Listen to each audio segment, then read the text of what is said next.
विश्व हिंदू परिषद और बजरंग दल के सौजन्य से आज नांगल चौधरी के अंदर तिरंगा यात्रा निकाली गई।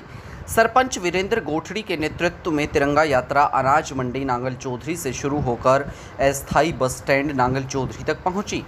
तिरंगा यात्रा में हजारों की संख्या में युवाओं ने भाग लिया और वंदे मातरम के नारों के साथ यात्रा का समापन किया। यात्रा में विश्व हिंदू परिषद और बजरंग दल के अलग अलग पदाधिकारी भी मौजूद रहे। साथ ही नांगल चौधरी पंचायत समिति चेयरमैन प्रतिनिधि कर्मपाल यादव ने भी तिरंगा यात्रा में शिरकत की और चेयरमैन प्रतिनिधि ने कहा कि आज सभी युवा साथियों ने देश को आज़ाद कराने के लिए अपने प्राण न्यौछावर करने वाले शहीदों की याद में इस तिरंगा यात्रा का आयोजन किया है। युवाओं ने जोश के साथ वंदे मातरम और भारत माता की जय के नारे लगाते हुए अनाज मंडी से लेकर बस स्टैंड तक पहुंचे। साथ ही देश पर अपने प्राण न्यौछावर करने वाले शहीदों को याद करते हुए उन्हें नमन किया।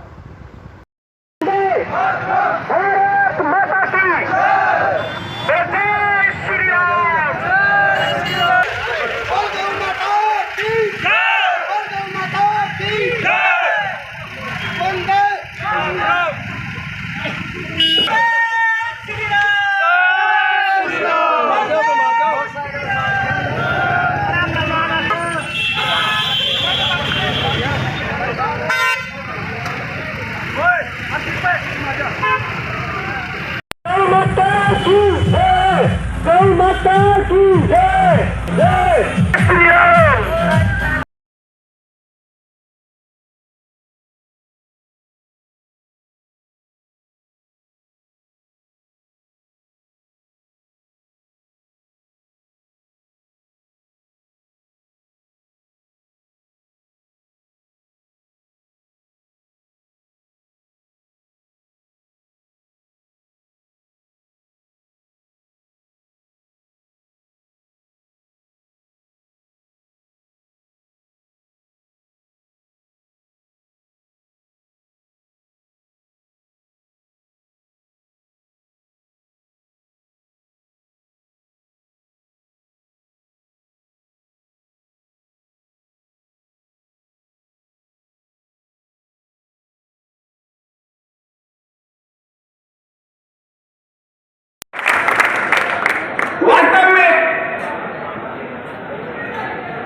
यही यात्रा हम से पहले मैं एक बार फिर आपसे बता देता हूं, आपकी जानकारी में होना चाहिए आप केवल यात्रा निकाल रहे हो, परंतु वहां पर तो वो पूरे षड्यंत्र के हिसाब से पूरी तरह से तैयार होकर ये आज अपने 15 अगस्त को स्वतंत्रता दिवस के उपलक्ष्य में आज अपने रैली अपने देश आजाद हुआ तो उसकी खुशी में हम आज तिरंगा यात्रा निकाल रहे हैं और विश्व हिंदू परिषद और बजरंग दल के नेतृत्व में कि वहाँ घुसने नहीं दिया जाएगा तो क्या वो मामन खान कौन है रोकने वालों? हमारा देश है, हम कहीं भी जा सकते हैं। मनु भाई है, मनु सबका गोपा रहता है, हम सब उसके साथ हैं, पूरा हिंदू उसके साथ है। आज ये स्वतंत्रता दिवस की पावन बेला पर युवा साथियों ने सभी जोश के साथ देशभक्ति की भावना से ओतप्रोत होकर अपने देश के प्रति प्यार दिखाने के लिए सभी साथी यहाँ पर उपस्थित हुए हैं। ये अपनी अपनी बाइकों के साथ बाइक रैली के लिए यहाँ पर पहुंचे हैं। दूर दूर के सभी साथी आए हुए हैं और हमें देशभक्ति की भावना के साथ ये रैली निकाल रहे हैं। गौ माता की इसमें बजरंग दल के हमारे कुछ साथी आए हुए हैं और विश्व हिंदू परिषद से जुड़े हुए लोग भी हमारे साथ हैं और सभी लोग गौ माता राष्ट्र माता मानते हैं और उसी के सम्मान के लिए आज इस रैली में शामिल हुए हैं। एक हमारी भारत माता है, दूसरी हमारी गौ माता है। दोनों के सम्मान के लिए और दोनों को प्यार दर्शाने के लिए आज हम इस रैली में शामिल हुए हैं। देश अध्यक्ष अंतर्राष्ट्रीय हिंदू परिषद हरियाणा आज की जो यात्रा तिरंगा यात्रा पूरे नांगल चौधरी क्षेत्र में निकाली गई है। हिंदू जिस स्थिति और परिस्थिति में जी रहा है, सोचने को विवश है कि अपने देश में जो हालात हैं वो बहुत ही भयानक हो गए हैं। कोई यात्रा नहीं निकाल सकता है और सबसे बड़ी बात कि सरकार को सब कुछ पता होने के बाद भी, यात्रा की परमिशन लेने के बाद भी अगर यात्रा सुरक्षित नहीं हो पा रही है, उसको सुरक्षित सुरक्षा नहीं दे पा रहे हैं तो किसका दोष है? आप कभी किसी गोरक्षा का नाम लेते हो, कभी किसी हिंदू का नाम लेते हो, परंतु वास्तव में जिसके कारण यात्रा बाधित हुई उसके जिम्मेदार कौन है वो ढूंढना पड़ेगा। और वो सबको पता है कि प्रशासन की जिम्मेदारी दी, सरकार की जिम्मेदारी दी। सरकार अपनी जिम्मेदारी से भाग क्यों रही है?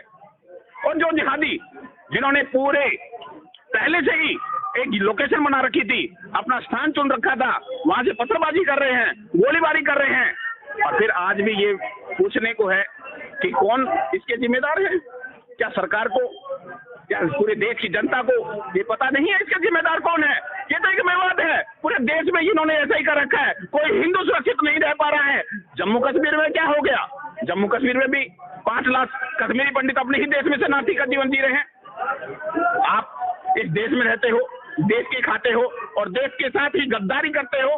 आपकी यात्रा की जिम्मेदारी आप मेवात निवासियों की भी थी कि वहां के छतों के ऊपर खड़े होकर उन्होंने पत्थरबाजी करी, गोलाबारी करी।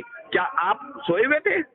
आपने क्यों नहीं रोका अपने लोगों को? आज जब बुलडोजर से आपके मकान ध्वस्त हो रहे हैं तो आप कह रहे हैं ये गलत हो रहा है, परंतु जब आपके वहां से पत्थरबाजी हो रही थी और वहां पे हमारे हिंदू माता और बहनों के साथ बदतमीजी हो रही थी, तब आप लोग कहां थे? मैं फिर से बात कर रहा हूं, देर ही सही, परंतु अपनी सरकार, हरियाणा सरकार को तुरंत एक्शन लेकर जिन्हों भी बुलडोजर फिराकर जिनके मकानों के ऊपर जिन्होंने गोलाबारी, उनको अंदर डाला जाए और अगर हो सके तो उनको फांसी की सजा दी जाए और इस जो सुरक्षा के लिए प्रबंध किया जाए ताकि अगली यात्रा जो पूरा हिंदू समाज तय करेगा उस यात्रा को किसी विघ्न बाधा के मेवात में पूर्ण रूप से सफल हो, इतना ही प्रयास करना है। जय श्री राम। मेवात में रैली निकालने से मतलब नहीं है। मेवात हमारा हरियाणा नहीं, हिंदुस्तान का एक क्षेत्र है, उसमें प्रत्येक हिंदू अपने किसी यात्रा के बिना भी जा सके, इसका प्रबंध भी सरकार को करना चाहिए। वहाँ मिलिट्री कैंप और पूरे IAS IPS की एक टीम गठित करनी चाहिए ताकि किसी भी हिंदू यात्रा हो या ना हो इसका कोई मतलब नहीं है, कोई भी हिंदू अपने आप को असुरक्षित महसूस ना करे, इसका प्रबंध भी सरकार को करना चाहिए।